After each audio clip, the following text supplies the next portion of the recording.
Good evening, everyone. I have the privilege of introducing Venerable Sangye Khadro back to our center. We're really grateful that she was able to accept another invitation to teach at our center.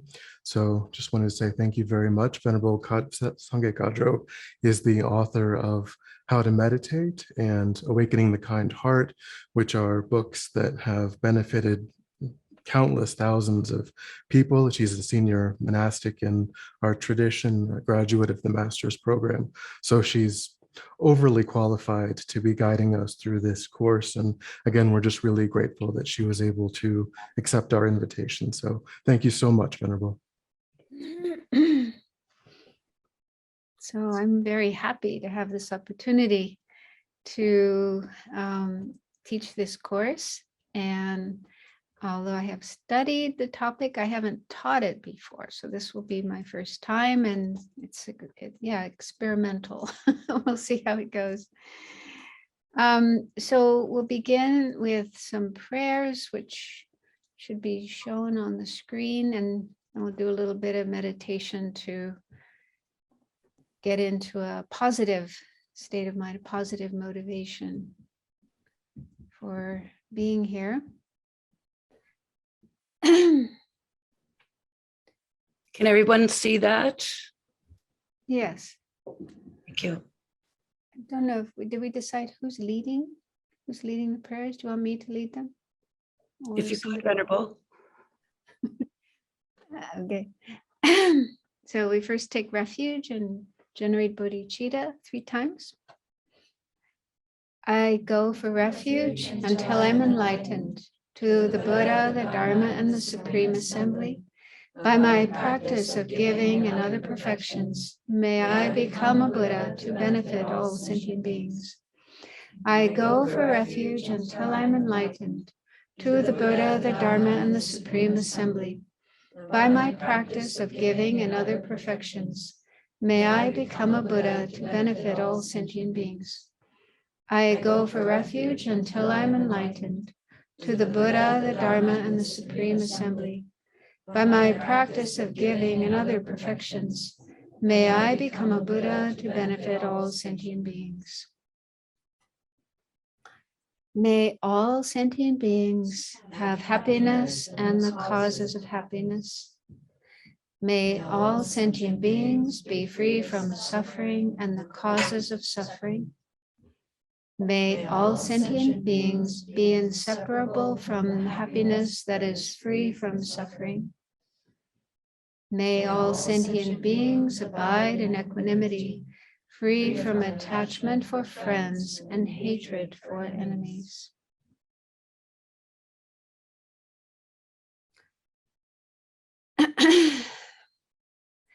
Reverently, I prostrate with my body, speech, and mind. I present clouds of every type of offering, actual and imagined. I declare all my negative actions accumulated since beginningless time, and rejoice in the merit of all holy and ordinary beings. Please remain until the end of cyclic existence, and turn the wheel of Dharma for living beings. I dedicate my own merits and those of all others to the great enlightenment. This ground, anointed with perfume, strewn with flowers, adorned with Mount Meru, 4 continents, the sun and the moon. I imagine this as a Buddha field and offer it. May all living beings enjoy this pure land. Idam Guru Ratna Mandala Kam Niryatayame. So imagine the Buddha in the space in front of you. And as we recite the mantra of the Buddha, we'll do it 7 times. You can imagine light flowing from the Buddha into yourself, filling your body and mind, and clearing away all negative states of mind, obscurations, anything that could interfere with your ability to think clearly and have a good state of mind and be able to understand the teachings. And the light also nourishes our positive potential to be able to understand the teachings and generate the appropriate states of mind so that we can progress along a path and eventually become enlightened.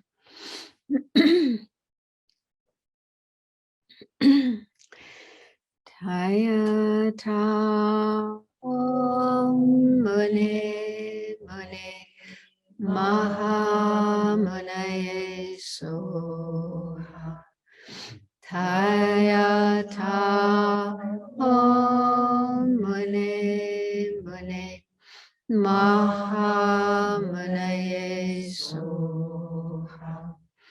Taya ta om mune mune maha munaye soha.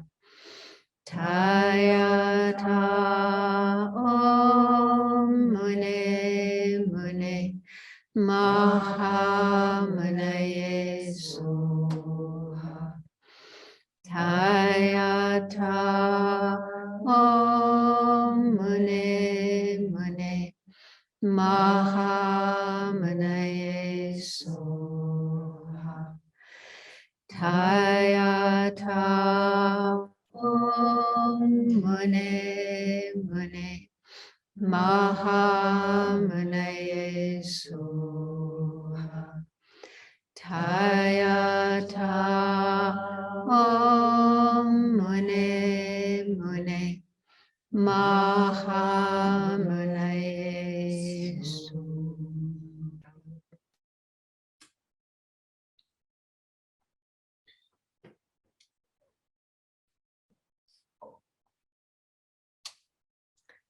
Okay, so let's take a few more moments to make sure we're in a good state of mind, have a good motivation for engaging in this class. So the topic, the subject of this course is the Bodhisattva's path to enlightenment, going into the details, the things that a Bodhisattva needs to do in order to become fully enlightened Buddhas. And so it's really important that we at least have an altruistic intention, wanting to be of benefit to others as much as we can, and have that as our reason for listening to this talk, attend these classes. If you're able to actually feel the wish to become enlightened, have a sense of bodhicitta, I want to become enlightened myself so that I can help all living beings, and that's the best motivation to have. So if you're not quite at that point yet, that interested, then you could just think, I'm listening to these teachings to understand the path better and be able to generate some more positive states of mind in my own mind so that I can make my life as meaningful and beneficial to others as possible. So just take a few moments to think about your motivation and generate some kind of sense of altruism as your reason for being here.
Okay.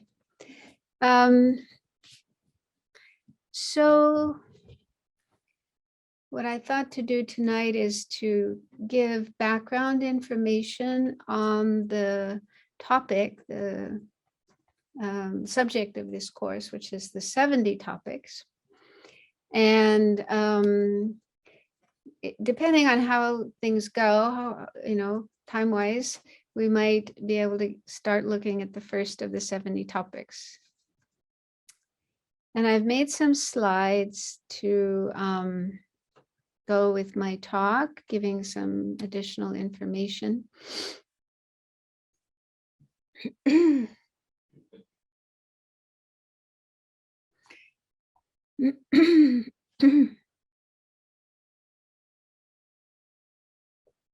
we go.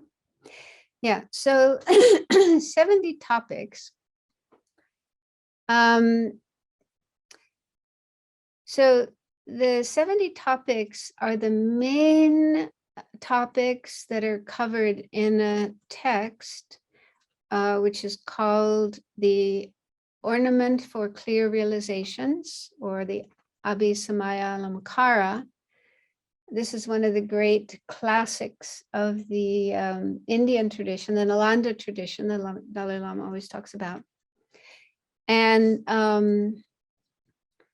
in the Tibetan monasteries, the monks and nuns study this text, and I've heard that they spend 6 or 7 years just studying this one text because it's got a huge amount of information in it, and they also kind of study other complementary texts as well. And so it's considered a very, very important text. And the Ornament for Clear Realizations has 8 chapters, and each chapter covers a different well, I'll get into that later. I'll get more to that later. But let's look at the background to this text, the Ornament, what it's all about, how it came into existence, and so on. So it starts with the Buddha. So among the teachings given by the Buddha is a group of sutras called the Perfection of Wisdom Sutras, or Prajna Paramita in Sanskrit. And these teachings were given by the Buddha in the second turning of the wheel. So it said that the Buddha taught or turned the wheel of Dharma 3 times. And the first turning of the wheel of Dharma started in Varanasi, well, the deer park in Sarnath, where he gave his first teachings on the 4 Noble Truths and the Eightfold Path and so on. And then the second turning of the wheel of Dharma began on Vulture's Peak in Rajgir, not too far from Bodh Gaya. And in the Mahayana tradition, we consider those teachings the most important ones, the main ones. I mean, of all, we regard all the Buddhist teachings as important, but these Perfection of Wisdom or Prajna Paramita Sutras are considered the most important ones for the Mahayana path. And there's a number of different Perfection of Wisdom Sutras. 3 of these are called Mother Perfection of Wisdom Sutras. And they are the extensive, which has 100,000 verses. And the middling one has 25,000 verses. And the brief has 8,000 verses. So in the Ornament for Clear Realizations, those are considered the main sutras that the Ornament is a commentary to, is explaining. But there's many others as well. There's one, I think, that's 18,000 verses and 20,000 verses. So there's kind of a range of different Perfection of Wisdom Sutras. And then there's shorter ones. For example, the Heart Sutra that I'm sure we're all familiar with. This is a very popular sutra that's recited probably on a daily basis in Mahayana temples and monasteries and Dharma centers and so on. So you're probably familiar with the Heart Sutra. So that's a Perfection of Wisdom Sutra, one of the shortest ones. And another one is the Vajrakutta Sutra, which is sometimes called the Diamond Sutra. And that's very popular in East Asian countries, Chinese tradition, Japanese tradition, and so on. So those two are definitely translated into English. I don't think there's a translation of the 100,000 verses. There's one European scholar, Edward Kanza, who lived in the middle of the 20th century, and he translated parts of I think the first two parts of the extensive and the middling. And he did a complete translation of the brief one, the 8,000 verse sutra. So there's parts of those that are in English, and I imagine eventually all of them will be translated into English, and we'll be able to read them. But even if we can read the Perfection of Wisdom Sutras, they're difficult to understand. They're quite cryptic, and yeah, so that's why there's the need to have commentaries to bring out the meaning, to explain the meaning of the Perfection of Wisdom Sutras. So if you could go to the next slide. Okay, so what are the Perfection of Wisdom Sutras all about? What do they explain? So it said that there's two meanings. There's an explicit meaning and an implicit or hidden meaning. So the explicit meaning, the kind of obvious meaning of the Perfection of Wisdom Sutras, is the profound meaning of emptiness. So as you can see in the Heart Sutra, the Buddha was actually Avalokiteshvara who does most of the talking, but anyway, it's about emptiness, how all things are empty of inherent existence. Okay, so that's the explicit meaning. The Perfection of Wisdom Sutras are mainly talking about emptiness. And then because after the Buddha passed away, followers found it difficult to understand, to fathom the meaning of these sutras. Nagarjuna came about 400 years after the Buddha passed away, and he was actually prophesied by the Buddha. So he wrote a number of texts, such as there's 6 texts on emptiness, specifically on emptiness, and giving various reasonings to establish how things are empty of inherent existence. And he wrote a lot of other texts as well on different topics, including bodhicitta and so on. So he was one of the great masters, and he's considered the founder of the Madhyamaka school of philosophy. And so he clarified this explicit meaning. And then following him, there were other masters who continued to write commentaries, clarifying this aspect of the Perfection of Wisdom Sutra. So they're developed a lineage, which is called a profound lineage. So in this lineage, we have Aryadeva, who's a disciple of Nagarjuna, Chandrakirti, Shantideva. So you may have heard of those lamas. And then the second subject matter of the Perfection of Wisdom Sutras is called the implicit or hidden meaning. Like you have to read between the lines in order to get this one. It's not explained in such an obvious way. And so this is said to be the vast or extensive practices and realizations of bodhisattvas. Okay, so the Perfection of Wisdom Sutras also explain what bodhisattvas need to do. In addition to meditating on emptiness, there's other things they need to do as well in order to progress along the path to enlightenment. And so this aspect of the Perfection of Wisdom Sutras were clarified and commented on by Maitreya and Asanga, who lived in the 4th century, and other masters of the vast lineage. So this is a second lineage of teachings, of masters writing commentaries and passing on the teachings. And so you may have heard the story about Asanga. It's often told by lamas. I'll just tell it briefly in case any of you haven't heard it. But Asanga had been reading the Perfection of Wisdom Sutras and trying to understand. He really wanted to understand this hidden meaning, this implicit meaning, but he wasn't able to on his own.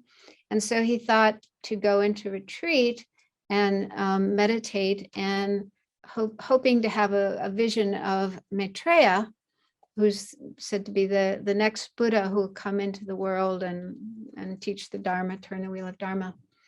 And then Maitreya, his hope was that Maitreya would explain to him this hidden meaning of the Perfection of Wisdom Sutras. So he went into a cave, and in total, he spent 12 years meditating. But about every 3 years, he would get discouraged because he still hadn't had a vision of Maitreya. And so then he'd think, okay, this isn't working. And then he would leave his cave and walk back down to town. And on his way, he would have some sort of encounter.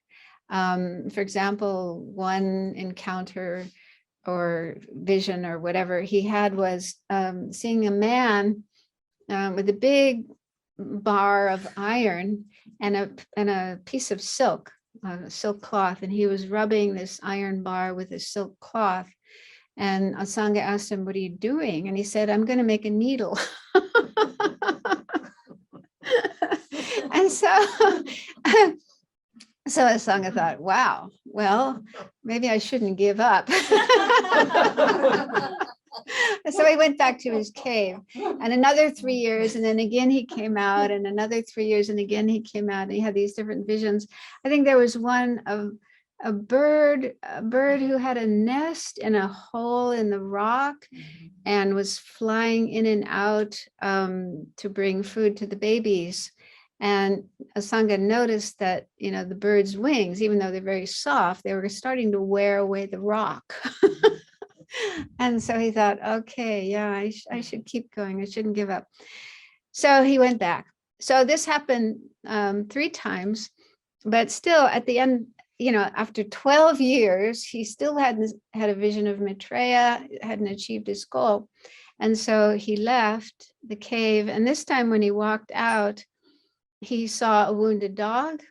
The dog had a really terrible wound on its body, and there were maggots on the wound eating the dog's flesh. And he felt this incredible compassion, like unbearable compassion, both for the dog, but also for the maggots, because he wanted to remove the maggots from the dog, but didn't want to harm them. And so he thought, I'll take them off with my tongue. And so he was leaning forward, towards the dog to remove the maggots with his tongue. And he closed his eyes because the sight was so revolting. And then he didn't touch anything. And then he opened his eyes, and there was Maitreya in front of him. And he said, "Where have you been all this time? I've been trying to see you." And Maitreya said, "I've been with you all along, but you couldn't see me because you had obscurations. And now, because of this compassion that you generated, this act of compassion for the dog, that cleared away your obscuration so that you are now able to see me." And then following that, Maitreya, the story goes, Maitreya took Asanga with him to the Pure Land of Tushita, which is where Maitreya is abiding currently, waiting for the time when he'll come down to this world. And then he taught Asanga the Mahayana doctrines, Mahayana teachings. And when Asanga came back to this world, he brought with him 5 texts, which they're coming up in a later slide. 5 texts that are said to be composed by Maitreya. And anyway, so that's actually the story behind the ornament. That's where the ornament comes from, because the ornament for clear realizations is one of those 5 texts that were given by Maitreya to Asanga in answer to Asanga's wish to understand the hidden, the implicit meaning of the Perfection of Wisdom Sutras. So the ornament is part of this second lineage of teachings. And then later, both of these 2 lineages, so there were masters of both of these lineages, passing on the teachings over the centuries.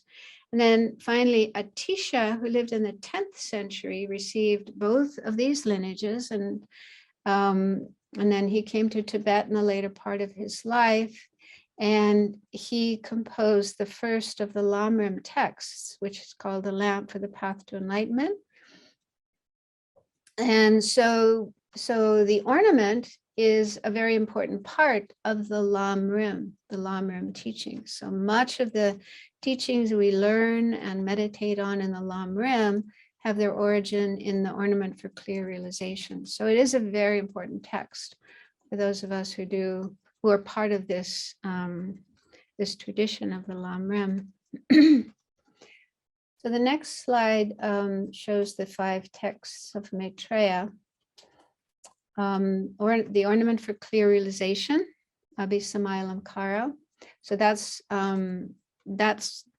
the basis for the 70 topics. The 70 topics are the 70 main topics found in the ornament for clear realization. And I'm just going to call it ornament to make it easy. So whenever I say the ornament, I'm talking about this text. There is another text called Ornament. The second one is called the Ornament for the Mahayana Sutras, Mahayana Sutralamkara. And the third text is the Sublime Continuum of the Mahayana, Uttara Tantra. It also has another name, Ratnagotra Vibhanga. And actually in the basic program, one of the topics studied is chapter 1, I think, of the Uttara Tantra, Buddha nature. So you may have already studied that, and if you haven't, you will one day. And then third is called the discrimination of the middle and the extremes, Madhyanta Vibhaga. Might be a misspelling there, I'm not sure. And the 5th is discrimination of phenomena and the final nature of phenomena, Dharma Dhatu Vibhaga. Lama Yeshe gave some teachings on that. Not the whole text, but way back. I remember at Kopan, he was teaching some parts of that text. I have seen English translations of most of these texts. There's a translator named Karl Brunholzl, I don't know how to say his name properly, a German man who's done translations of most, if not all of these texts. And it's in the Kagyu tradition. So he has translations of commentaries by Kagyu masters.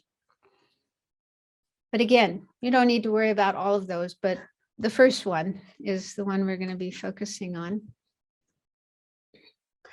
So the next slide just shows a picture. So when we do Guru Puja, Lama Chopa, in the merit field of Lama Chopa, the main figure in the center is called Lama Losan Tuban Dorji Chang. And then he's surrounded by the lineage masters, or the gurus of the lineage. And on his right, which is our left as we're facing, you have the lineage lamas of the extensive lineage. And so this is just a photograph from a tanka we have here. And this is meant to be Maitreya, although I've discovered there's some mistakes in this. so the central figure is supposed to be Maitreya, and then around him are the masters, probably Asanga and Vasubandhu and so on, masters who carried on that tradition. And so the mistake is that it looks like he has a sword on, it's two lotuses beside his head, and one has a sword on our left, and the other has a text. And that's what Manjushri is supposed to have. Those are the implements that are supposed to accompany Manjushri. And so I wrote to Andy Weber, the Tonka painter, and asked, I sent a photo and I said, is this right? He said, no. No, Maitreya should have a wheel and a vase. It's actually like this, yeah. So there should be on the lotus on our left side, there should be a wheel like the 8-spoked wheel of Dharma. And on the other lotus should be a vase, like the Tibetan bumpas that they use in ceremonies and so on. And Andy said that the wheel stands for the sutra teachings and the vase stands for the tantra teachings.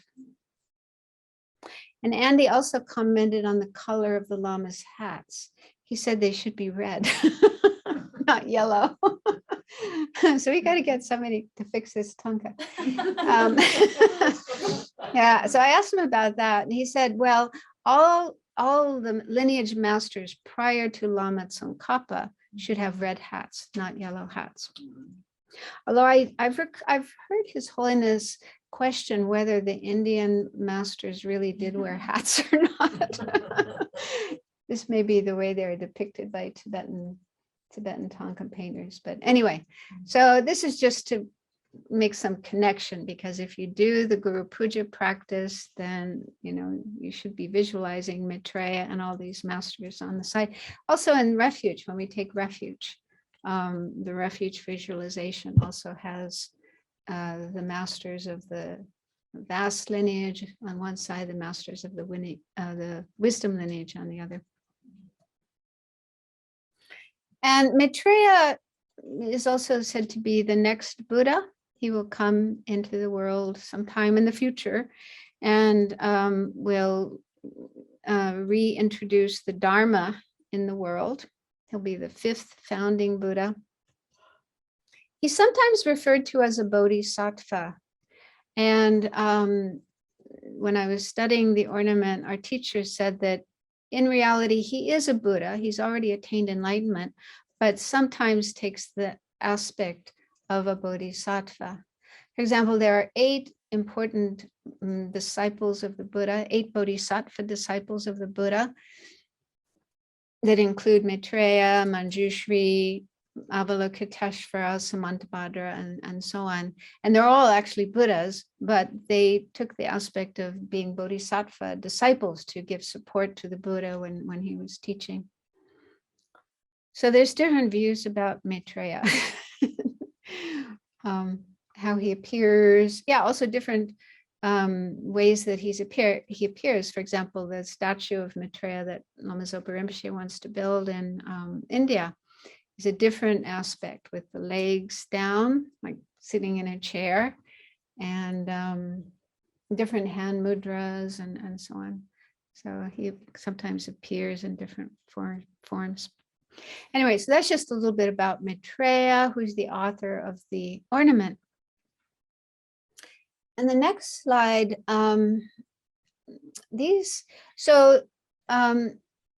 already mentioned that the Perfection of Wisdom Sutras are difficult to understand. Well, the Ornament is also difficult to understand. It's written in verse form. It has 273 verses, and each verse is very succinct. It's just a small number of words. And if you just sit down and read it, it will be difficult to make sense of it. And so various Indian masters wrote commentaries to unpack the meaning of the Ornament.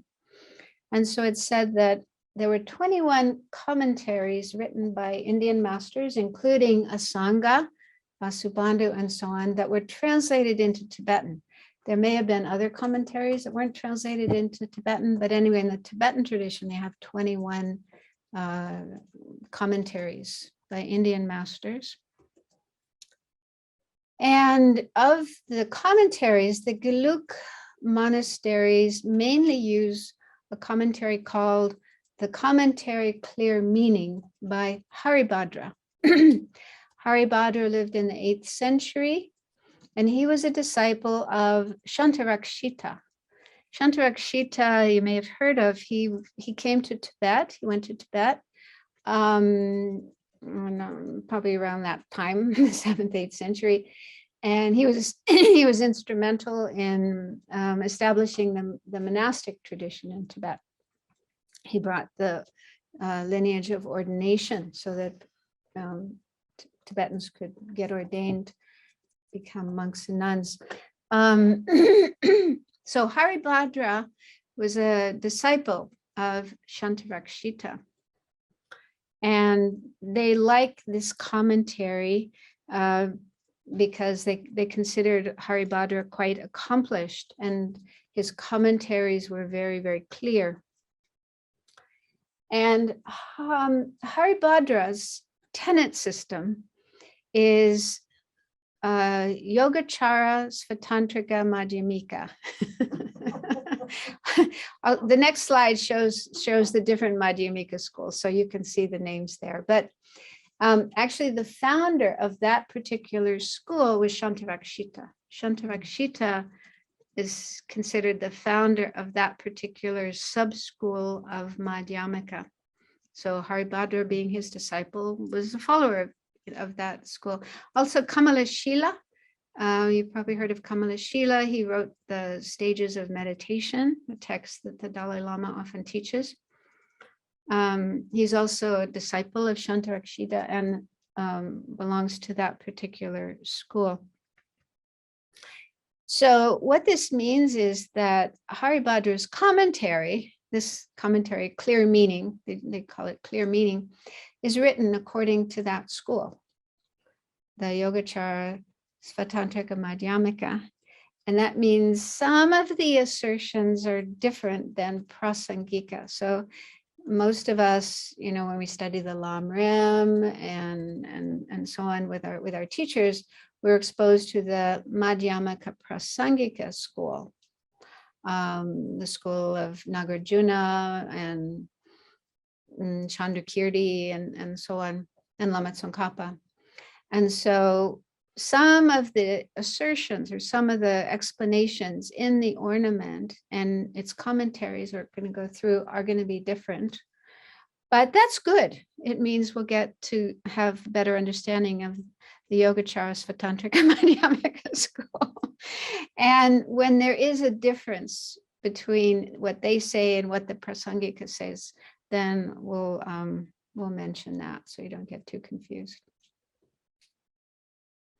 But if you sit down and try to read Haribhadra's commentary, well, I mean, think of it. It was written, 1,200 years ago. So anyway, not so easy to understand. And so in Tibet, the Tibetan lamas wrote their own commentaries to the Ornament and Haribhadra's commentaries. So, for example, Lama Tsongkhapa wrote a commentary called Golden Rosary. And this was his very first composition in his career as a writer of texts. The first text that he wrote is a commentary to the Ornament for Clear Realization. It's called Golden Rosary. It's been translated into English by Gareth Sparham in 4 volumes. It's also not easy to read. And then Gyaltsabje, who's Lama Tsongkhapa's one of his main disciples, also wrote a commentary, which is called Explanation, Ornament of the Essence. And what I've heard is that the Gelugpa masters consider Gyaltsabje's commentary the best commentary to follow. And what I understood was, I hope I'm not wrong about this, was that because Golden Rosary was written early in Lama Tsongkhapa's career, that it may not represent his final view on things. And Gyaltsab, being a very close disciple of Lama Tsongkhapa, wrote his commentary towards the end of Lama Tsongkhapa's life. And so they think that that probably contains Lama Tsongkhapa's final views on things. So they tend to prefer, I've heard they say that's the best commentary to use to understand the ornament. But it's also not easy. And so Tibetan monasteries have their own yikcha, their own textbooks. And so in Saraje Monastery, the textbook writer Jetsun Chukyi Gyaltsen, he wrote another commentary to pull out the meaning of all of these other commentaries. So they study that. And there's also commentaries by Panchen Sonam Drakpa, whose texts are studied in Drepung, I think, Drepung Monastery. So, so the last bullet point says the FPMT uses a 3-in-1 text that includes the ornament and Haribhadra's commentary, clear meaning, and Gyaltsabje's commentary. So somebody put all those three together in one text in Tibetan, and then that was translated into English by To Sugi from Singapore. She did the first master's program, because in the master's program students study the whole of the ornament. And use that translation. And then in the basic program, one of the modules of the basic program is just chapter 4 of the ornament. So my understanding was Rinpoche, Lama Zopa Rinpoche wanted the students to study the 37 harmonies of enlightenment. And those are explained in the 4th chapter of the ornament. And so that's why that became one of the topics of the basic program. And that'll be the topic studied next. After we do 70 topics, then we'll do the 4th chapter of the ornament.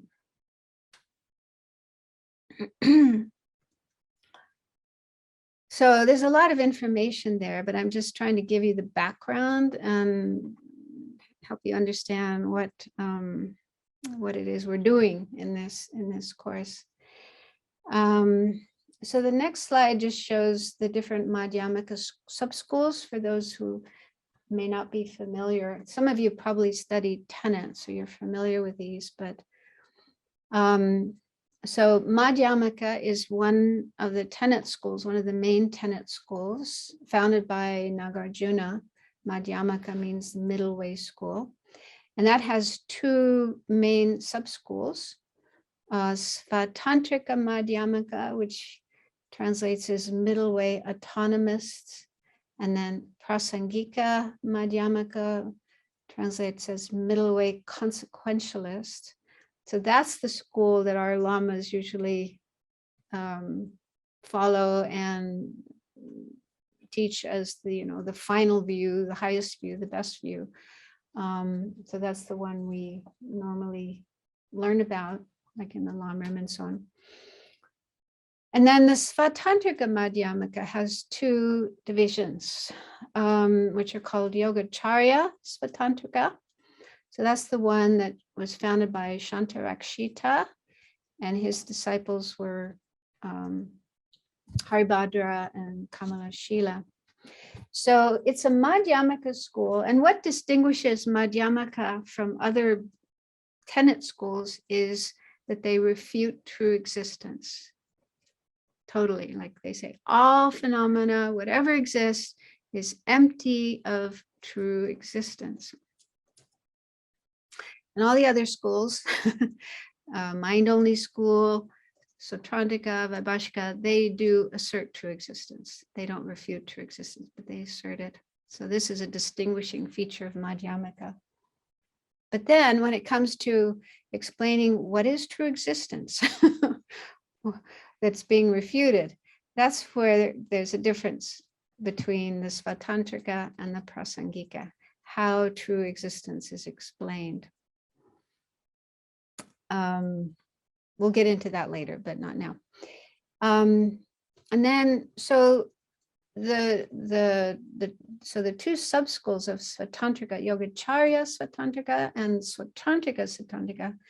So Yogacarya Svatantrika has tenets that are similar to the Chittamatra school, the mind-only school, which is also known as Yogacarya. That's another term for Chittamatra.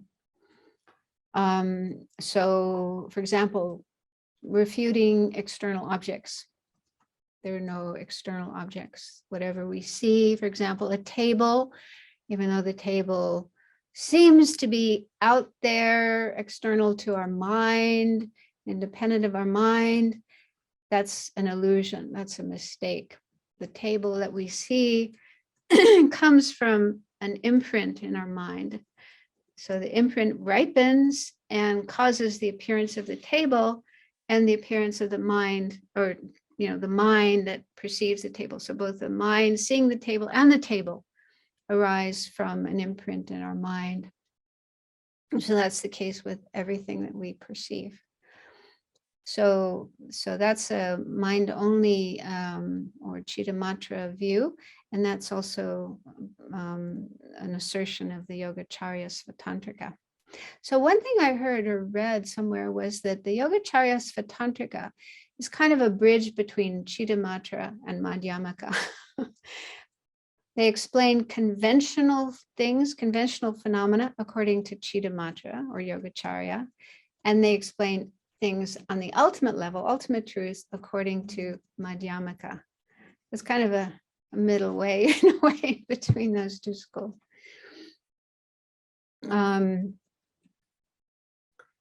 So we'll learn more about the assertions of that school as we go along. And the Sotrantika Svatantrika. So this is a Madhyamaka school, but they have assertions that are more similar to Sotrantika. So they say there are external objects. External objects do exist. So they refute the Chittamatra view. So that's just to give you a map of the Madhyamaka schools and where you find the one that we're following in this topic. Are there any questions so far? Anything not clear?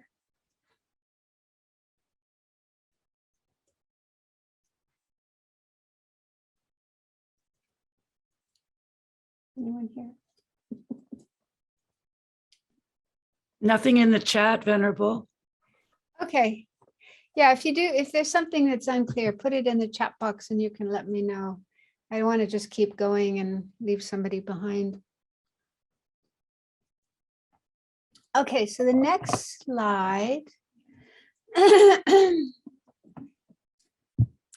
So this is the contents. This is like a table of contents of the Ornament for Clear Realizations, text by Maitreya. So it has 8 chapters, and each chapter deals with a category, or it's a little complicated. Sometimes they're called 8 categories. Sometimes they're called 8 clear realizations, because again, the title of the text is Ornament for Clear Realizations. And actually the first 7 of these points here are clear realizations. So clear realization is a consciousness, it's a mind, it's a highly developed mind. And so the first 7 of these points are actually clear realizations. But the problem comes with number 8. The 8th one here, it's called Resultant Truth Body. That's the subject of chapter 8. And that actually refers to Buddhahood, which has 4 bodies, the 4 kayas. When you become a Buddha, you have 4 kayas. I'll just say the name, the English names, the nature body, the exalted wisdom truth body, the enjoyment body, and the emanation body. So those 4 kayas of a Buddha.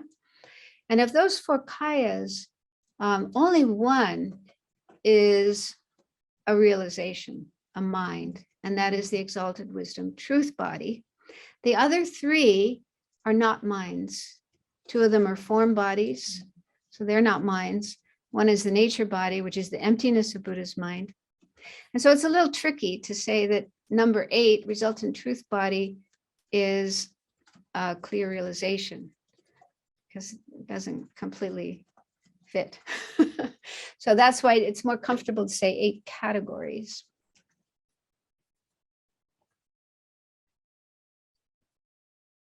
So anyway, just that aside. So this text, The Ornament for Clear Realizations, is mainly teaching the different clear realizations that a bodhisattva attains along their path to enlightenment. And I'll just briefly go through these 8 and give a short explanation of each one.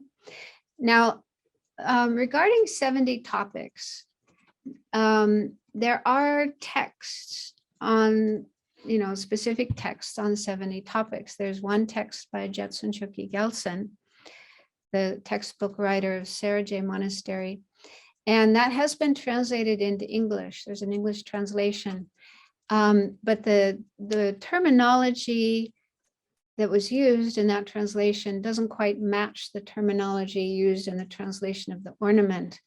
And I was asked to make, to revise it, but I didn't have time to finish it before this course started. And so we're not gonna use that text. However, there are some materials available. You can get them from the Thupten Norboling website. And one of the materials is a set of files, a set of charts. It's a file with charts, and those charts contain the eight categories with their the definition of each one and the boundaries where they're located on the path. And it also has that information for the 70 topics. So you can download that file and use that to know more about each of the 8 categories in the 70 topics. And all that information comes from that text by Jetsun Chokyi Gyaltsen, the 70 topics text. So we don't really need the text because we have those charts. And there's another file that you can download. It's a transcript of Geshe Tenzin Tenpel, who's one of the Geshis at Lama Tsongkhapa Institute in Italy. So when I was doing the master's program, he was our teacher for the Ornament. And the first 3 weeks of the course, he went through the 70 topics. So that part of the transcript, when he was teaching the 70 topics, is also available for you. So you can read that. So he explained all the 70 topics, and there was also some Q&A, so students would ask questions and get more information in that way.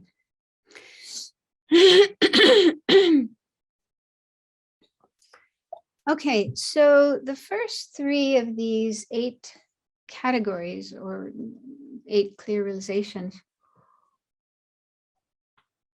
are known as 3 exalted knowers.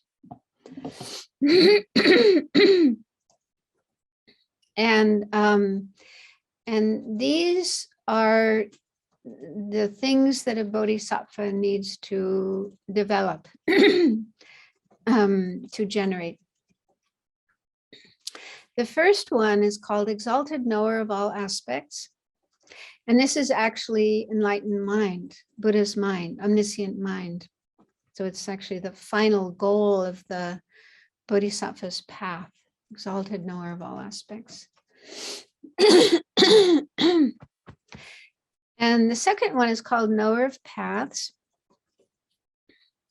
And this is a realization that a bodhisattva, Arya bodhisattva, an Arya bodhisattva is a bodhisattva who has attained the direct realization of emptiness. So a knower of paths is a realization you find in the mind of Arya bodhisattvas. And the third one, knower of bases,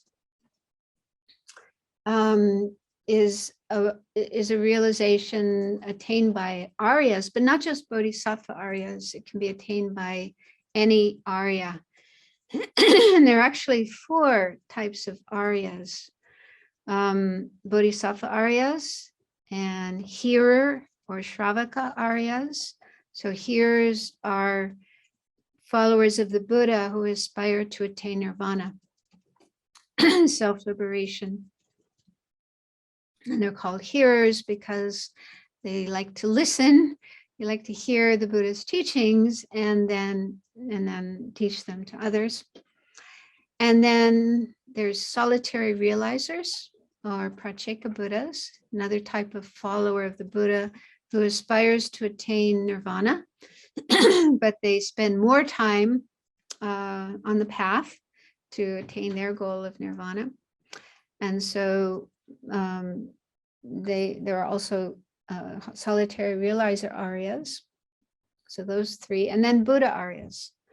Okay, so a Buddha is also an Arya because an Arya is anyone who's attained the direct realization of emptiness. So of course the Buddha has that realization. So there's 4 types of Aryas. This is something that comes up later in the ornament.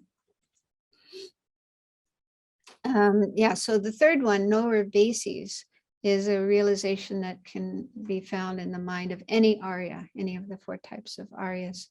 And bases, the term bases here refers mainly to the 4 noble truths, and there are 16 aspects of the 4 noble truths. Those are the main objects of meditation for hearers and solitary realizers. But bodhisattvas have to know them as well.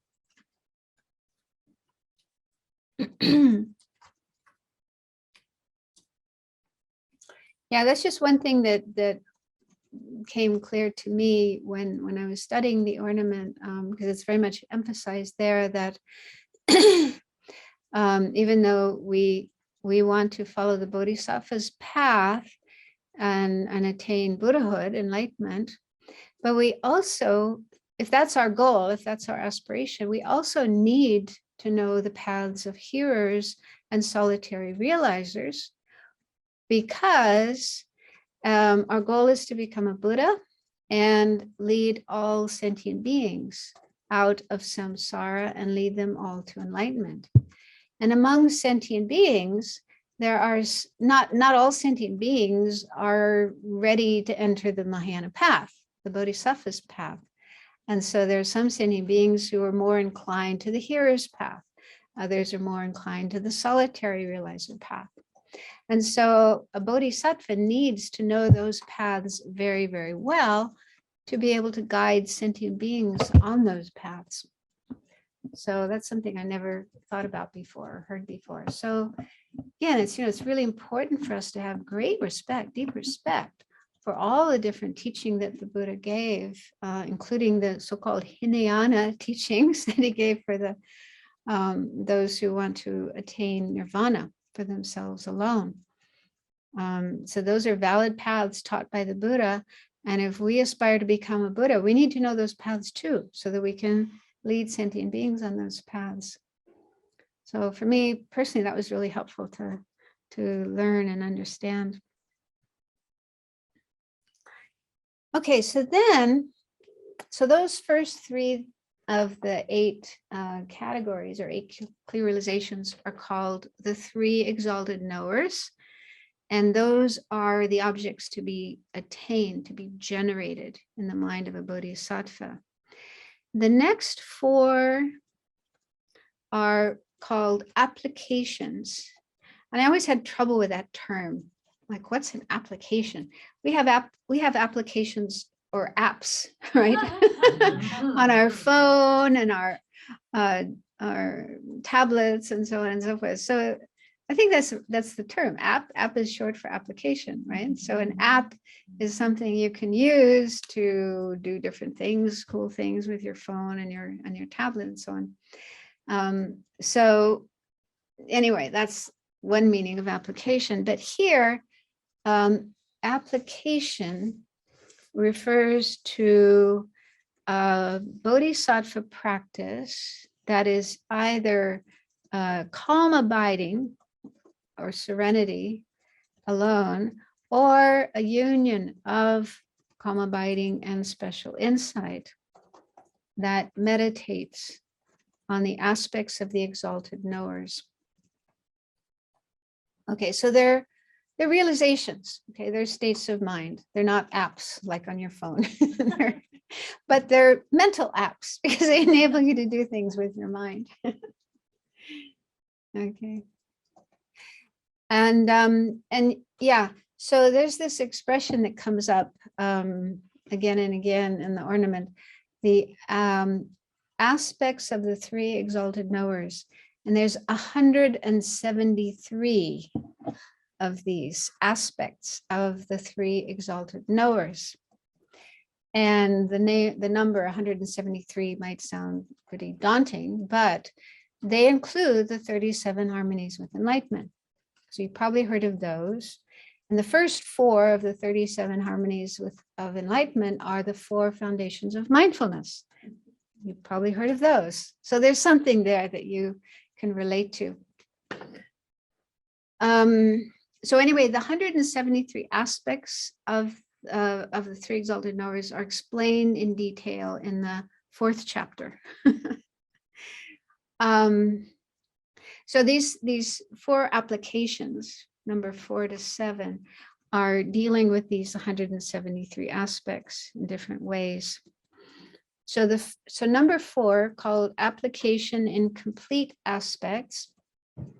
So this is a bodhisattva's practice where they cultivate all 173 aspects of the three exalted knowers in order to gain control over them.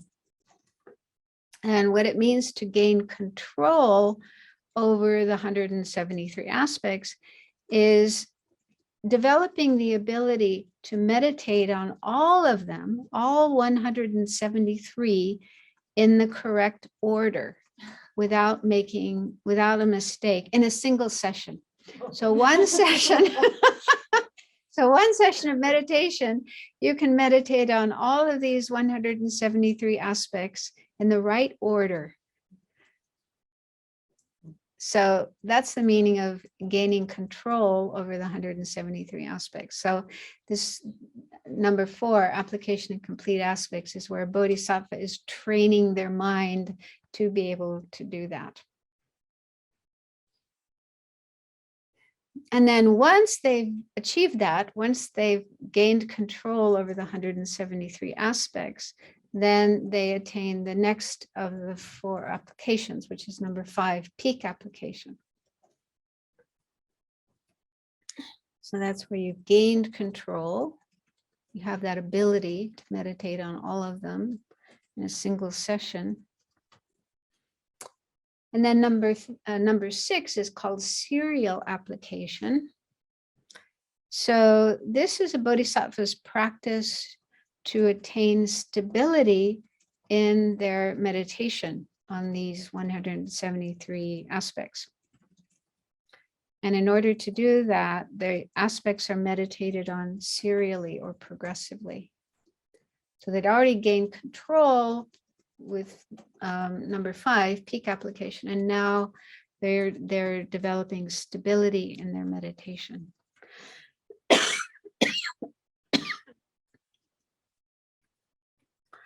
And then the 7th is called instantaneous application.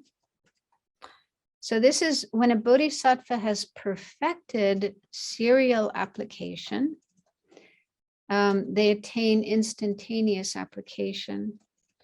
And so this is where they've attained stability in the 173 aspects. And this application occurs only at the very last moment of the path of meditation, just before they become enlightened. So the last moment of being a sentient being, because sentient beings are anyone who's not enlightened, who's not fully enlightened, who's not a Buddha. So this is at the last moment of being a sentient being, just before you cross over and become a Buddha. So that's when instantaneous application occurs.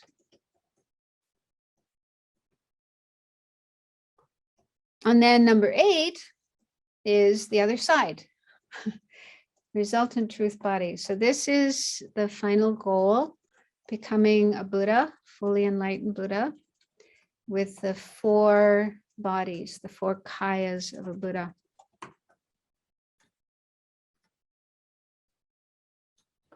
So that's just a brief explanation of these 8 categories, most of which are clear realizations. And each of these categories has a number of topics. So if you add up all the topics, 10, 11, 9, 11, 8, 13, 4, and 4, you get 70. So that's where the 70 topics come from. And the topics of each chapter help to explain that particular clear realization or category, whatever you want to call it.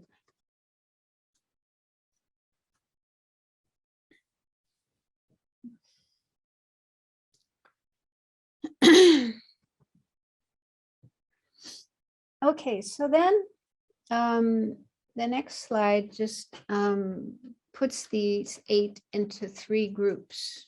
I kind of already did that, but just to show it a little more clearly. So the first group are 3 objects to be cultivated. And those are the first 3, exalted knower of all aspects, knower of paths, and knower of bases. So those are the 3 exalted knowers. And when it says objects to be cultivated, you know, object sounds like something out there, but these are, again, mental states. They are realizations, clear realizations that are developed in the mind. So Bodhisattva needs to cultivate these in their mind. And then the second group are 4 means to attain those 3 realizations. And those are the 4 applications, the 4 apps. So if we can develop those 4 apps in our mind, we'll be able to get those 3 exalted knowers. And then the last, well, it's not really a group, but anyway, the last is the final result. The result of all of this is the resultant truth body, Buddhahood, enlightenment.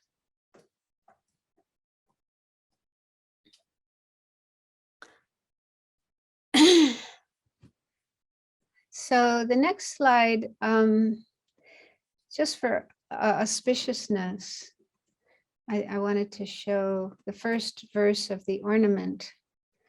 And it mentions the 3 exalted knowers. So when the Dalai Lama gives teachings in India, he used to anyway, I don't know if he still does, but at the beginning of the teachings, they would do all the prayers, the Heart Sutra, and so on and so forth. And then he would recite this verse and also the first verse of Nagarjuna's fundamental wisdom. So anyway, quite beautiful. So it says, that which through the knower of all, and knower of all here refers to the third of the 3 clear realization, which is called knower of bases, knower of bases. That which through the knower of all leads hearers seeking pacification to peace. That which through the knower of paths, that's the second of the 3 exalted knowers, causes those benefiting migrating beings to accomplish the aims of the world, and through the perfect possession of which the subduers teach these varieties having all aspects. That's referring to the first of the 8 realizations, the exalted knower of all aspects. To the mothers of the Buddhas, as well as of the hosts of hearers and bodhisattvas, I pay homage. So this is a verse of homage. Maitreya's paying homage to the 3 exalted knowers.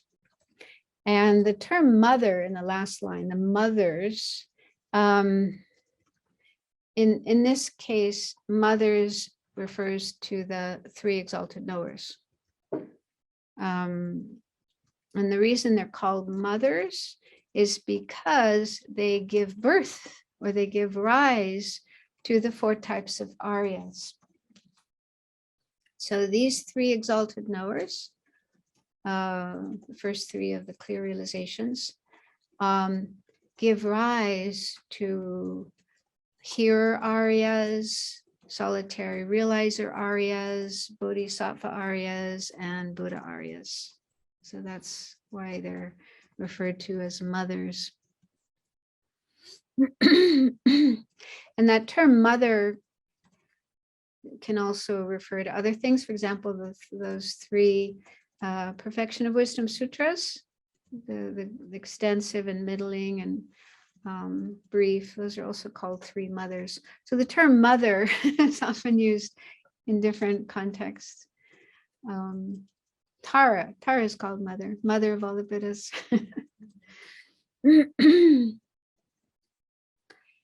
And so it said that one of the reasons that Maitreya is paying homage to these 3 mothers in this verse is to inspire people to develop faith and have the wish to engage in listening to, thinking about, and meditating on the text, the ornament.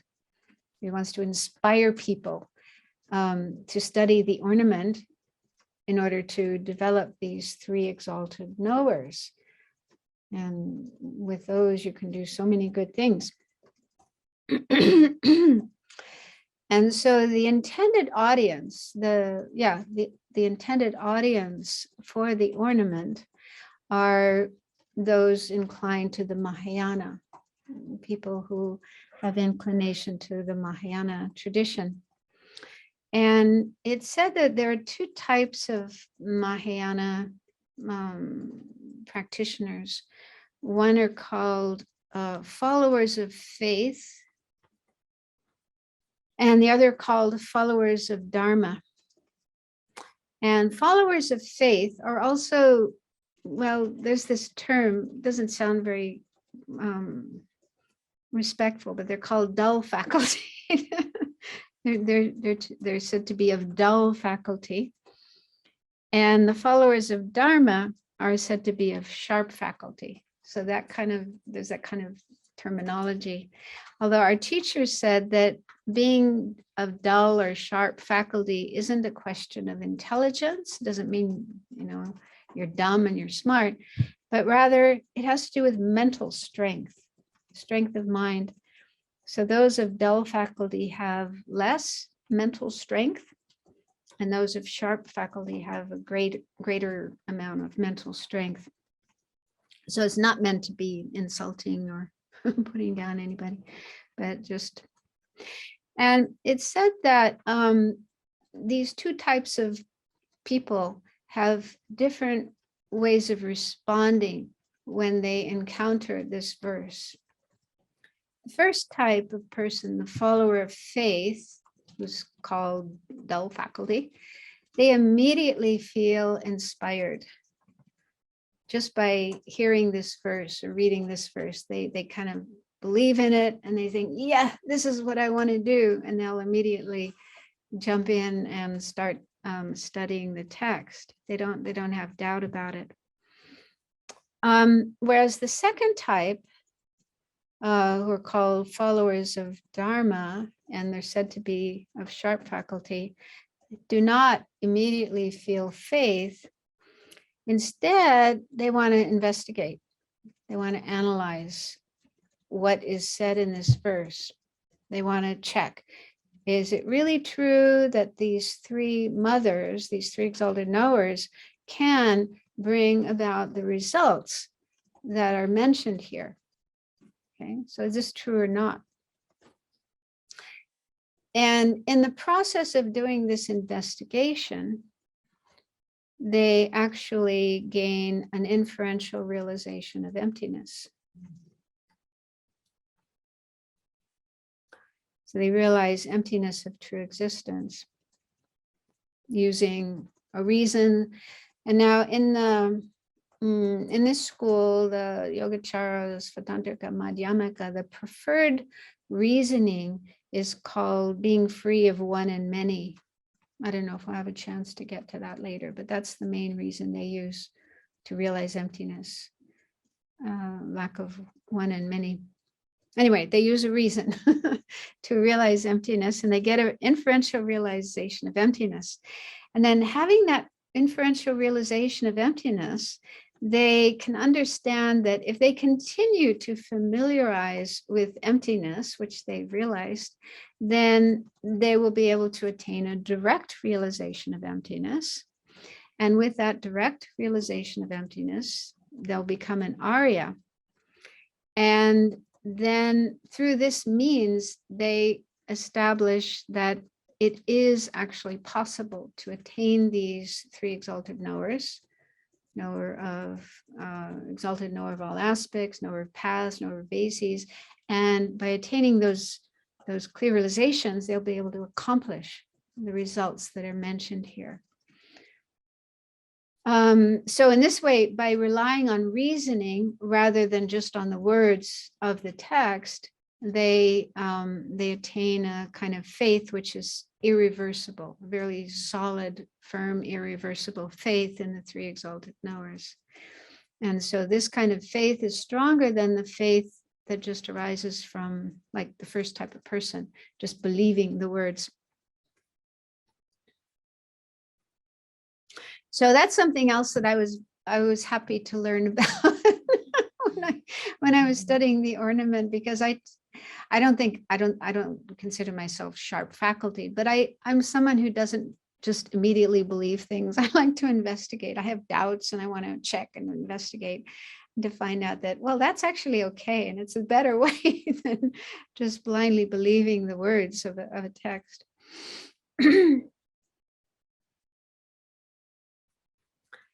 Okay, so the next slide, just some terminology that might be helpful if you haven't encountered these.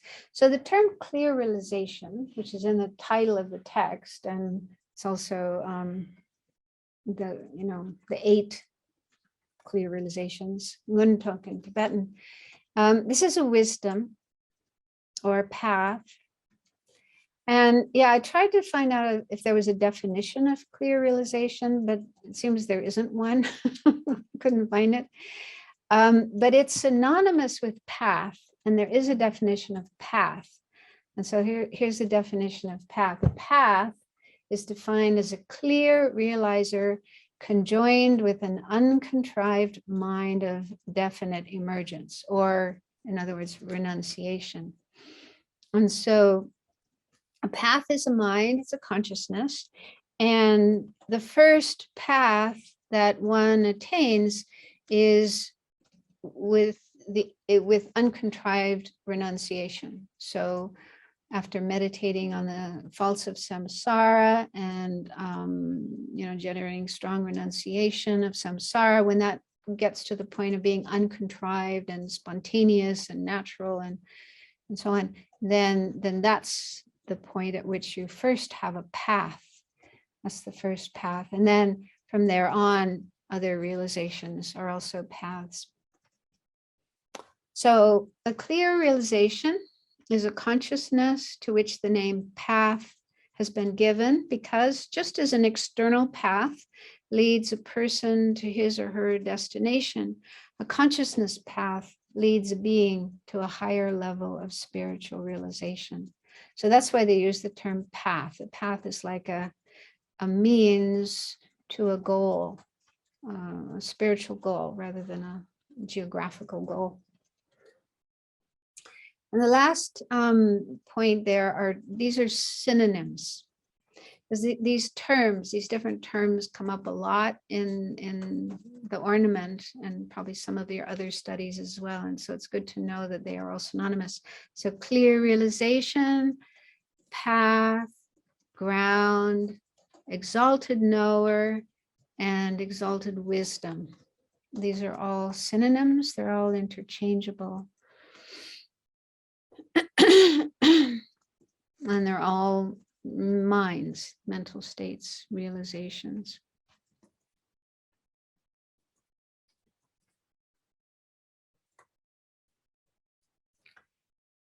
And you can have a copy of these slides afterwards. I should have mentioned that already. You don't have to write this all down because you can get a copy of it.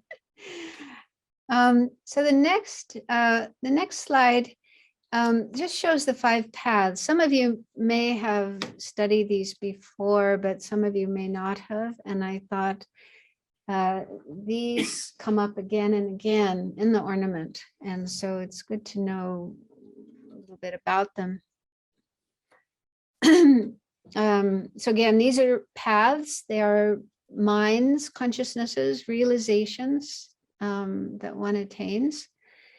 And these apply to all 3 types of practitioners. So the hearers and the solitary realizers and the bodhisattvas, they all have 5 paths. So in fact, there's actually 15 paths because there's 5 paths for each of the 3 types of practitioners.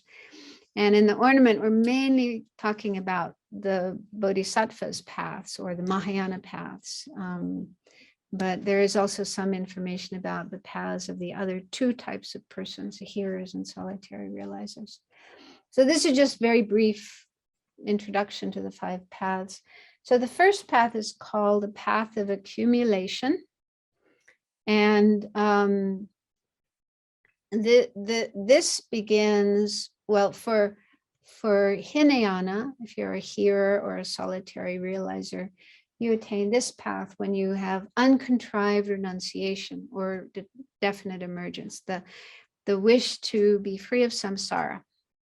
When it arrives in an uncontrived, spontaneous, natural way without making effort, then that's the point at which you enter the path of accumulation.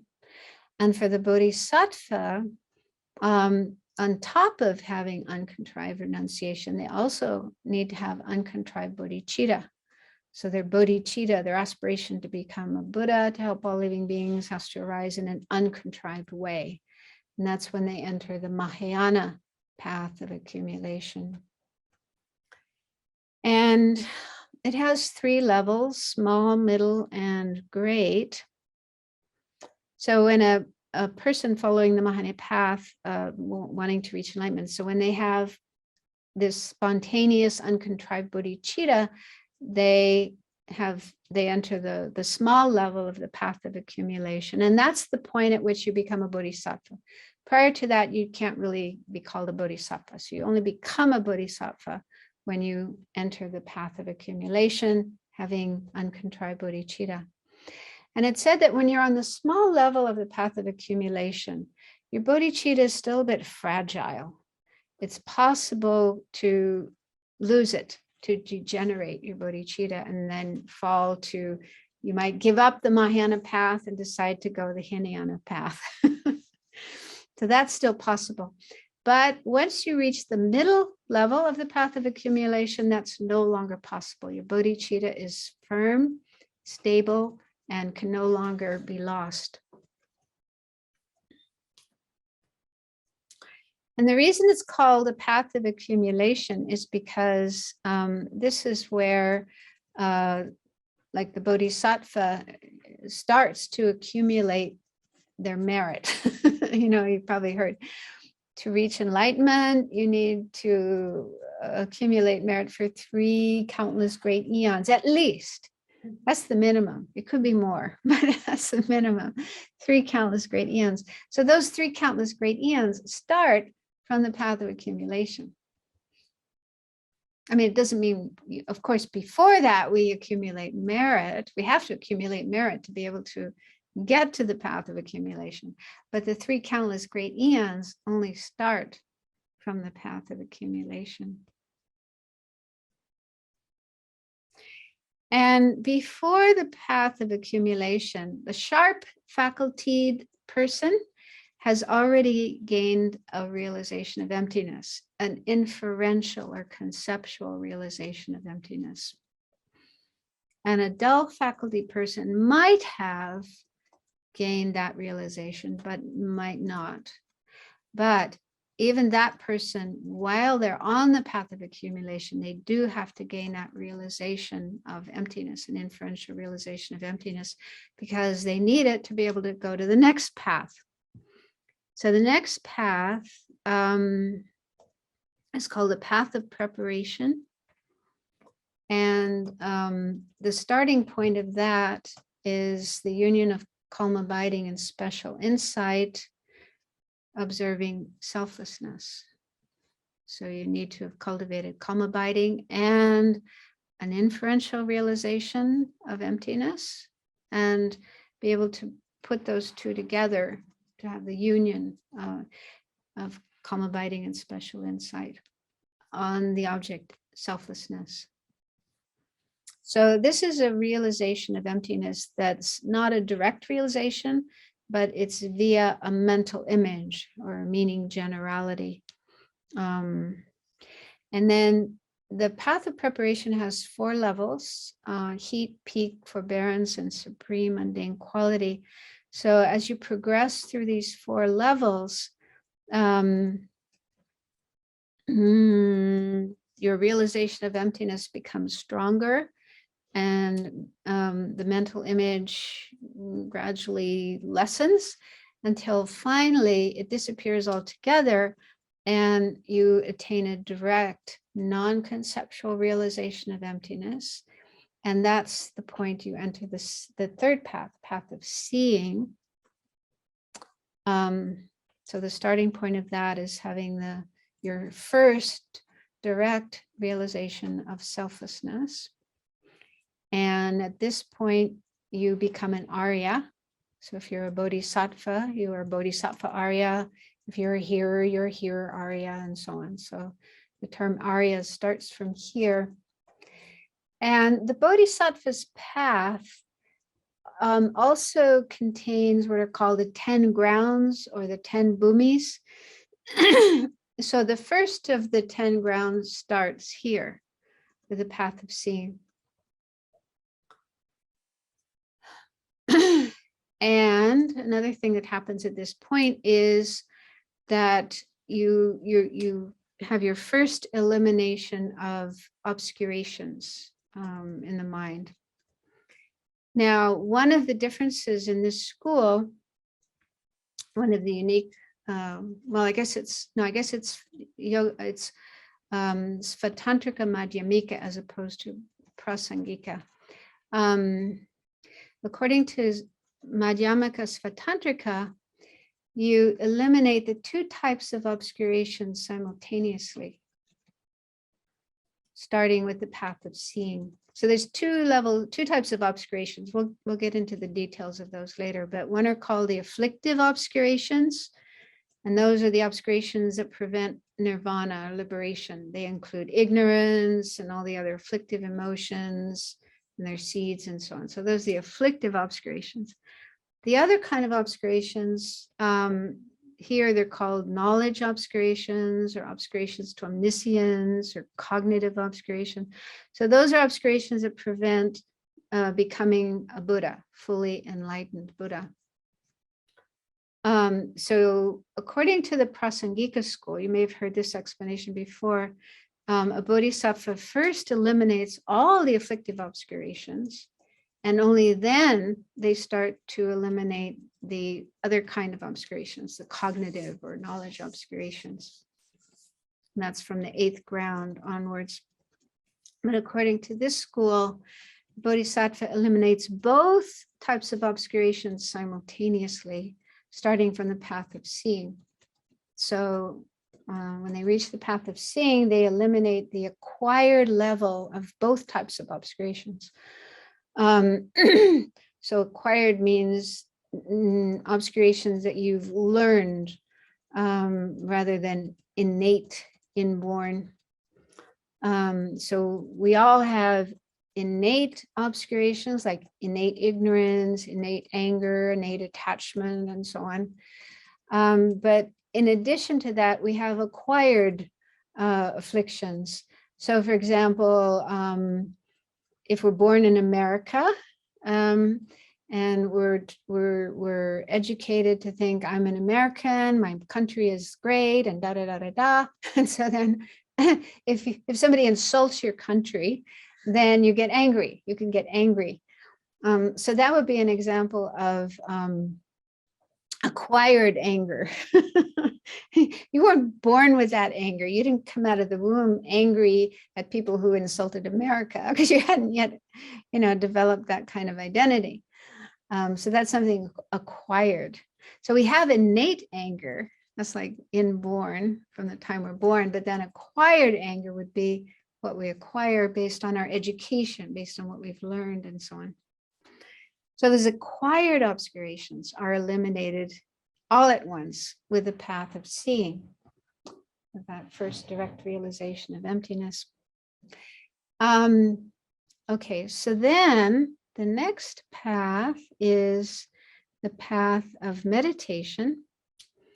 And this begins when your direct realization of emptiness becomes strong enough, powerful enough to start to eliminate innate obscurations.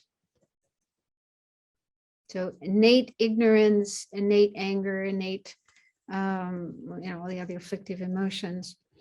And the innate obscurations are not eliminated all at once, but they are in 10 levels. There's 10 different levels from the more gross to the more subtle. And those are eliminated gradually on the path of meditation as one progresses through the remaining grounds for the second ground, third, fourth, fifth, and so on to the 10th ground. 10th ground is the last state that you're in just before you become Buddha. So as you progress along the path of meditation and the last 9 of the grounds, you gradually eliminate more and more subtle levels of the innate obscurations. And again, that includes both the afflictive obscurations and the knowledge obscurations or cognitive obscurations. Then the last path, the 5th path, is called the path of no more learning. And that's the goal. So for Bodhisattva, that means Buddhahood, when you become fully enlightened Buddha.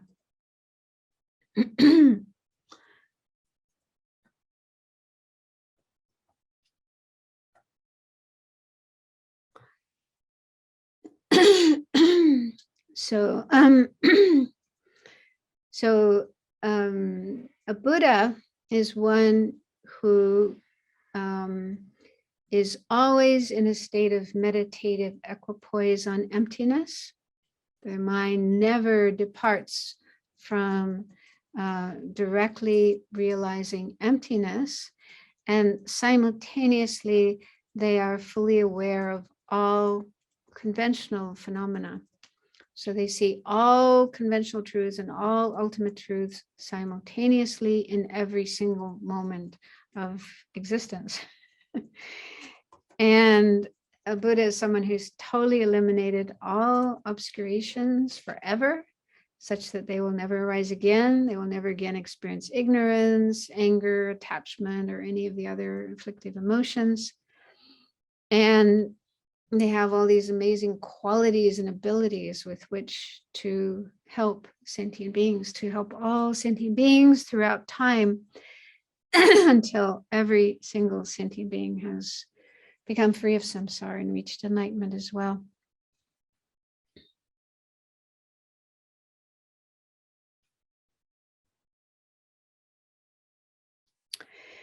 Okay, so I'm looking at the time and we have about 25 minutes left.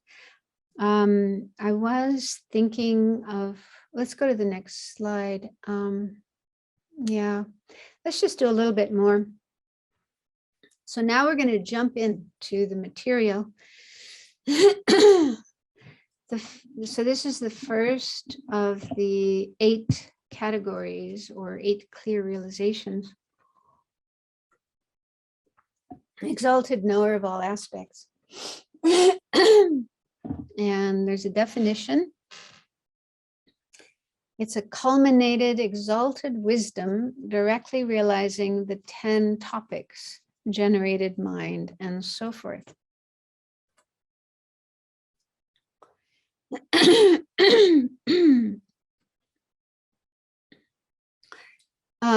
So this is Buddhahood, or this is Buddha's mind. This is omniscient mind. And so this is the goal. This is what a bodhisattva wants to attain. And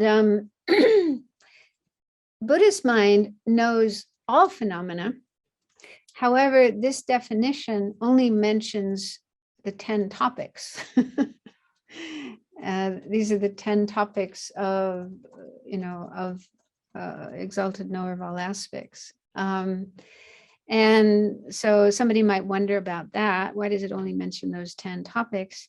And so the reason given in the commentaries is that by explaining the exalted knower of all aspects in this way, then a bodhisattva will generate enthusiasm to attain it and will know what they have to do to attain it. They have to engage in these 10 topics. So the 10 topics are like practices and realizations they have to engage in, they have to practice in order to attain this, this mind of the omniscient mind. And boundary. So with all the topics, they always talk about the boundary. So the boundary means where it's located in the path. So the boundary for this one exists only on Buddha ground.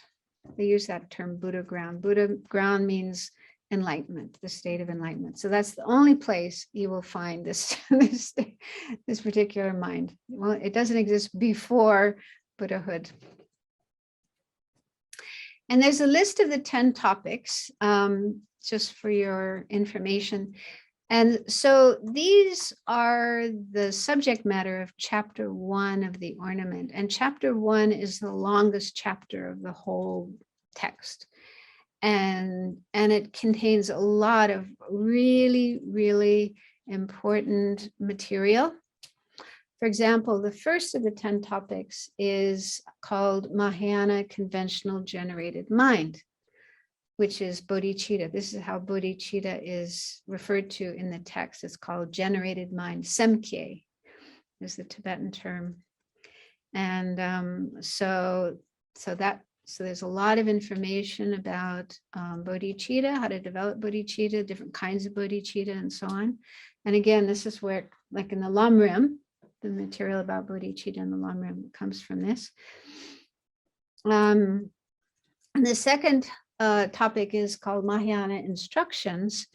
And Mahayana instructions in turn has 10 subtopics, which include things like the 2 truths, the 4 noble truths, the 3 jewels, and what are called 5 eyes. These are special abilities that you can develop on the basis of calm abiding. And the 6 kinds of super knowledge or clairvoyance, sometimes they're called clairvoyances or super knowledges. For example, being able to remember past lives, being able to produce emanations and send them out here and there and so on. So those are explained in topic number 2, Mahayana instructions. So I'm not going to go into all of these now. What I'm planning to do in this course, because we don't have time to go into depth with all the topics. And I don't want to just give definitions of the topics because that's not terribly interesting. So what I thought to do is to go into some of the topics in more depth, the ones that are really relevant for our practice. For example, the first one, Mahayana conventional generated mind, bodhicitta. So go into that more and maybe look at some of the things that are found in the ornament that are not found in the Lamrim text, just so we can deepen our understanding of that. So I'll just briefly cover all 70 of the topics, but go into some of them in more depth, just to make this course more kind of juicy, interesting, relevant. So I was planning to go into the first topic in more depth now, but maybe I'll leave it for next week, because I also thought it would be nice to do some meditation. Since we have a 2-hour session, be nice to include some meditation and not just information being thrown at you. And so I thought it would be helpful to do a meditation on just a kind of brief overview of the Lamrim topics, because the ornament kind of starts from the great scope. It's kind of assuming you're already ready to generate bodhicitta and dive into the bodhisattva's path. And so I'm sure all of us have heard Lamrim and studied Lamrim and done meditation on Lamrim, but it'd be nice to just refresh our minds about the Lamrim. So I'd like to just go briefly through the main points of the Lamrim up to the great scope, how all of those different topics lead to the great scope and the generation of bodhicitta. So let's do that for the remaining 20 minutes or so of our session. So make yourselves comfortable. Try to keep your back straight. Let your shoulders relax.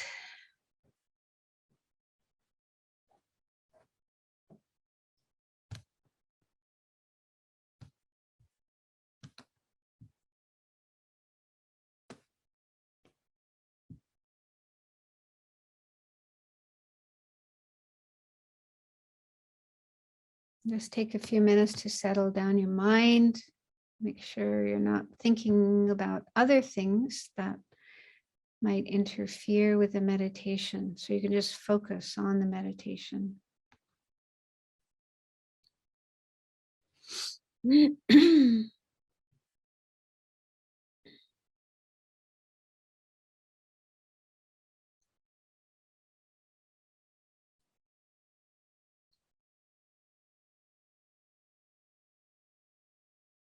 So according to Buddhism, the nature of our mind is pure and clear, like the sky or like clear spring water.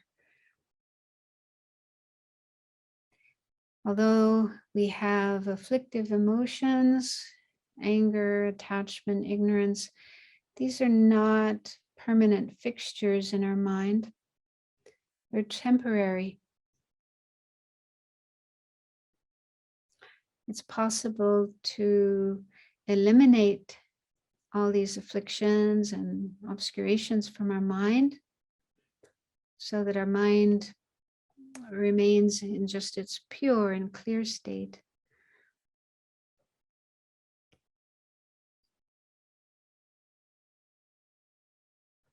And we have tremendous potential. We have positive qualities, love, compassion, wisdom, and these can be developed to a greater and greater extent and culminated in the qualities of an enlightened mind, an enlightened being. So our mind, even right now at this moment, has that potential to transform into Buddha's mind, enlightened mind.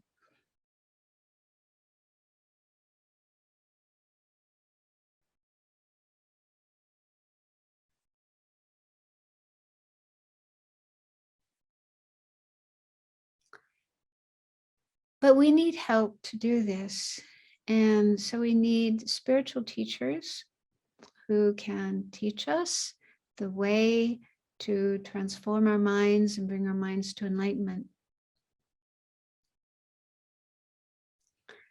And so get a sense of how fortunate you are to have met spiritual teachers and received teachings from them and received guidance and help so that you can make this transformation in yourself.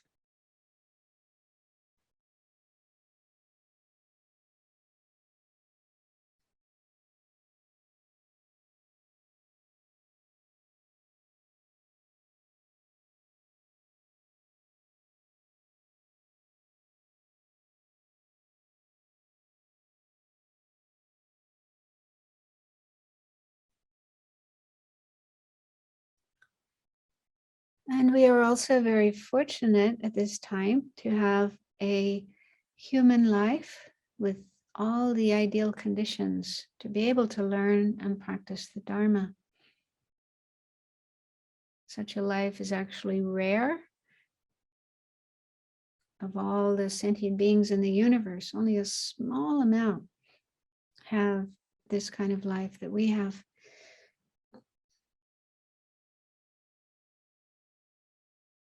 To feel a sense of how precious your life is and the strong wish to use it wisely and meaningfully to practice the Dharma as much as you can and at least start following the path to enlightenment.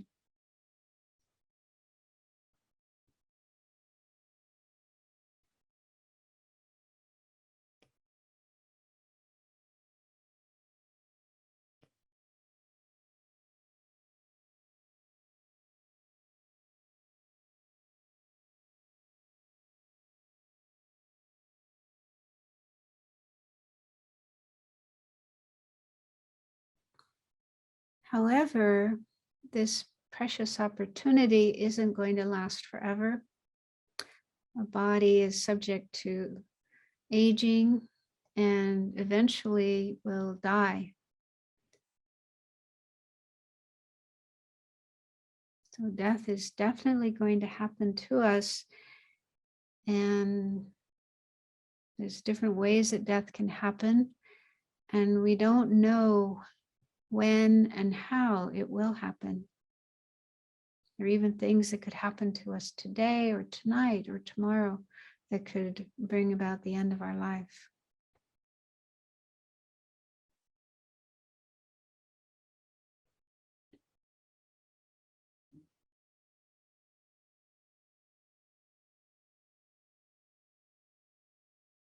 And this gives us a stronger sense of urgency about practicing Dharma, because that's the only thing that will help us at the time of death and afterwards in our future lives. So really feel a strong determination to use whatever amount of time you have left in this life to practice the Dharma as much as you can.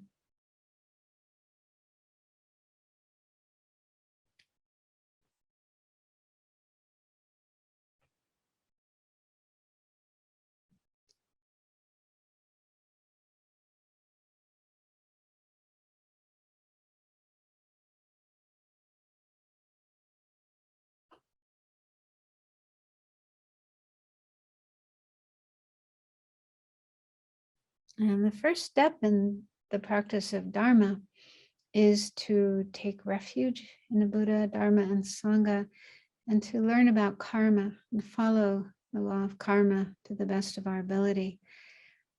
Because when we do die, it's not certain where we will go in our next life. It could be to an unfortunate realm as a result of negative karma we may have created in the past. And that would be really disastrous. If we're born in an unfortunate situation, not only would we not have the chance to practice Dharma, but we would get stuck there for a very long time. So we really must make sure we avoid that situation. And the way to do that is strongly take refuge in the Buddha, Dharma, and Sangha, and live one's life in accordance with karma, refraining from negative karma and practicing positive karma, good karma, as much as we can.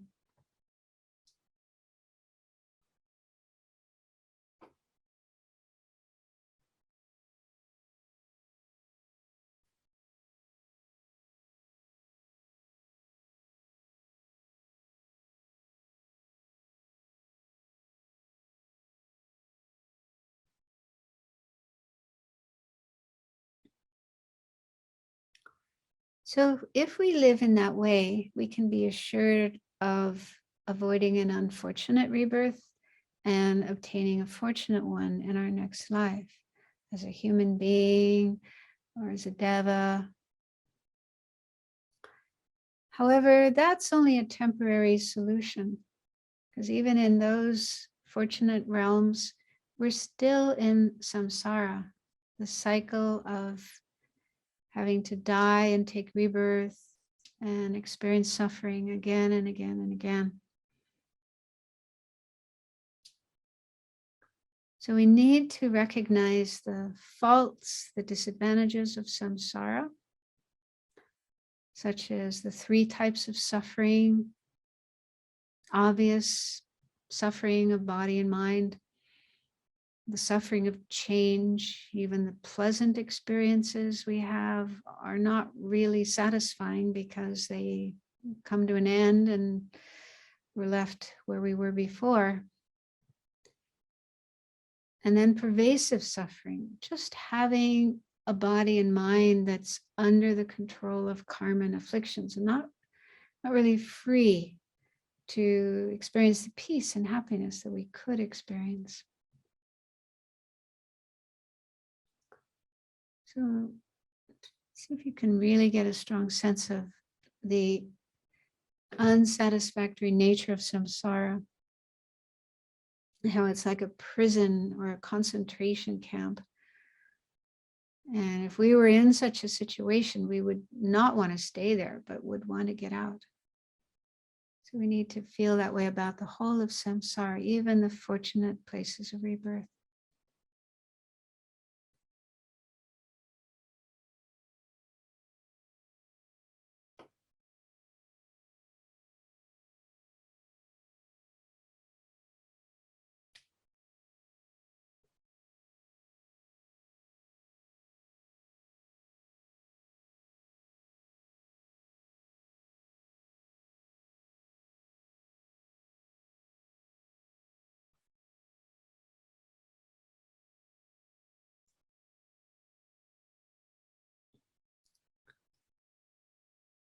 So this state of mind of seeing the faults of samsara, wanting to get out of samsara, wanting to attain liberation, is renunciation, the determination to be free.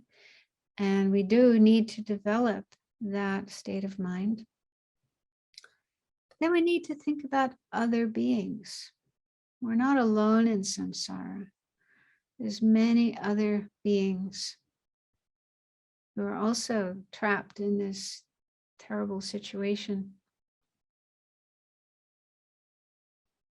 So would it be right to just free yourself from samsara and then remain in a state of peace and bliss, forgetting about all those other beings?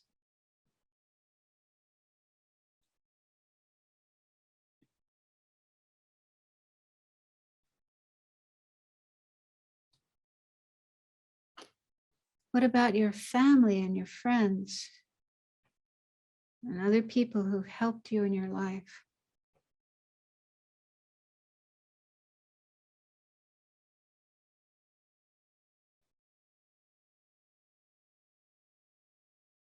If you and your family were imprisoned in a concentration camp and you found a way to get out, would you feel good about just walking away and leaving your family behind in that horrible place?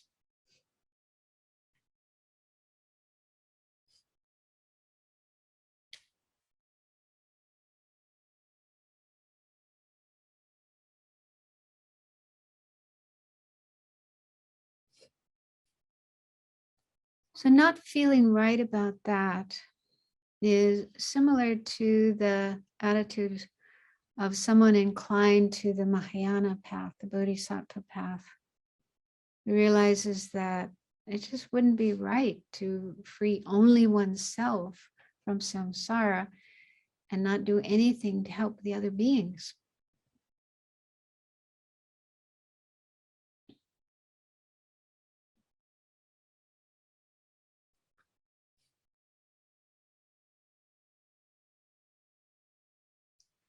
So in the great scope of the Lamrim, we contemplate the suffering of sentient beings and generate strong compassion for them and the wish to free them from samsara as well. And that leads us to aspire to attain the state of a Buddha, realizing that Buddha is the only kind of person who can help all other living beings get out of samsara, get to nirvana, and get to enlightenment as well. So then we decide, we determine that's what I'm going to do. I'm going to become a Buddha, fully enlightened, for the benefit of all other sentient beings.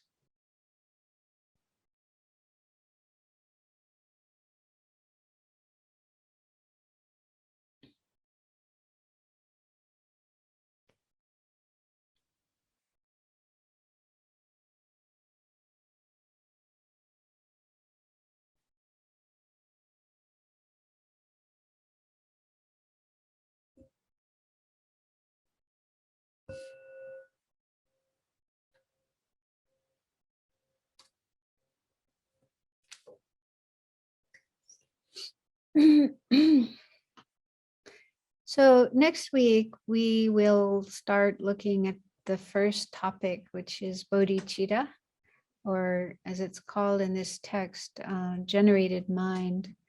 And yeah, what's involved in that particular state of mind and different types of it and so on.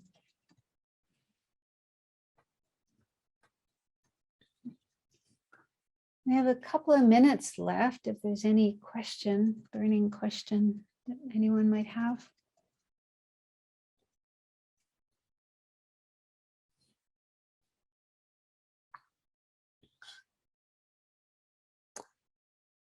Perhaps you could also, if you do have questions that come up, you could write them in, send them in to the center, and then they could email them to me and I can prepare an answer for the next time.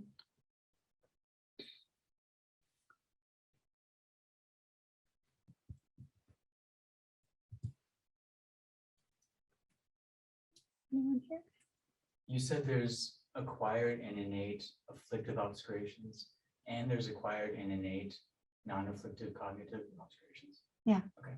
Yeah, there's two levels of both types of obscurations, acquired and innate. I think so. Let me check. Let me check about that. But yeah, I'm pretty sure, at least in this school, because all the acquired ones of both types are eliminated with the path of seeing. So they definitely, yeah, Bodhisattva definitely does eliminate a certain portion of the second type of obscuration, the knowledge or cognitive obscuration on the path of seeing. So there must be acquired, yeah, there must be acquired levels of that.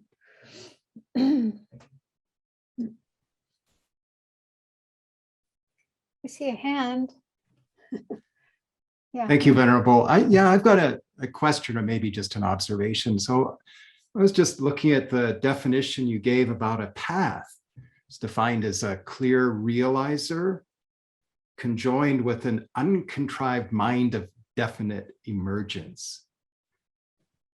I guess what I found interesting about that is that it was not an uncontrived mind of bodhicitta, but definite emergence. So I guess is that to take the case of the solitary realizer, Right. and the hearer? Yeah, because those types of practitioners do not develop bodhicitta.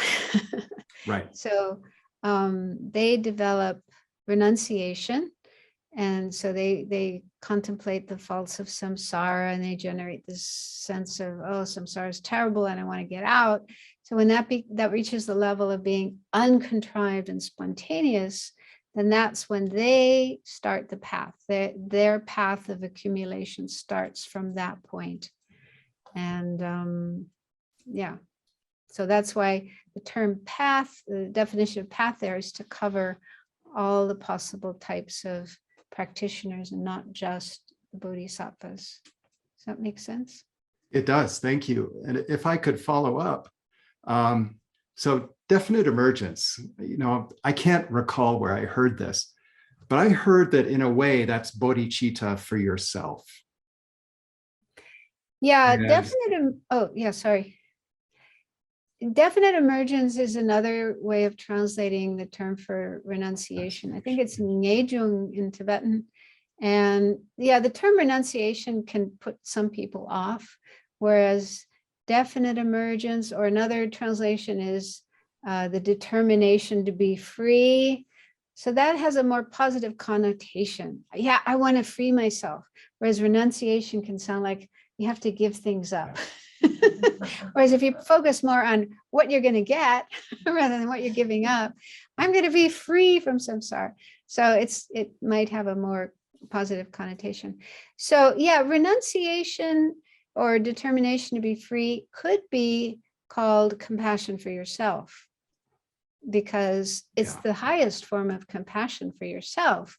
You don't just want to make yourself feel good and have a bubble bath and eat ice cream, but you want to free yourself from all suffering and the causes of suffering. And that's the supreme way to do that.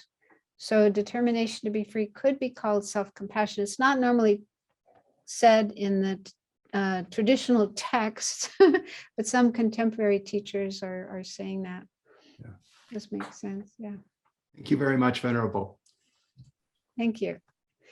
Okay, so we'll stop here and do some prayers to dedicate the merit from spending this time together, looking at this very precious text.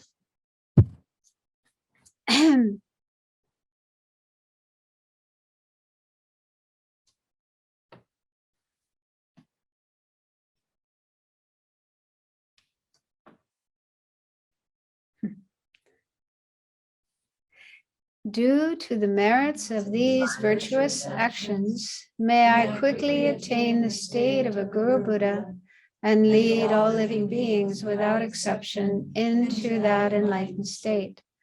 May the supreme jewel bodhicitta that has not arisen arise and grow, and may that which has arisen not diminish, but increase more and more. Incomparably kind and supreme Tenzin Gyatso, the wish-fulfilling, wish-granting jewel, source of every benefit and happiness in this world, may you have a long life and all your holy wishes be spontaneously fulfilled. You who uphold the subduer's moral way, who serve as the bountiful bearer of all, sustaining, preserving, and spreading Manjunath's victorious doctrine, who masterfully accomplish magnificent prayers honoring the three jewels. Savior of myself and others, your disciples, please, please live long.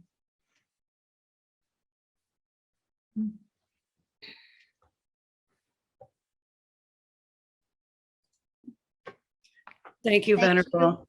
Thank you, everyone. Doris, Dundrup, Thank you. Venerable Dundrup.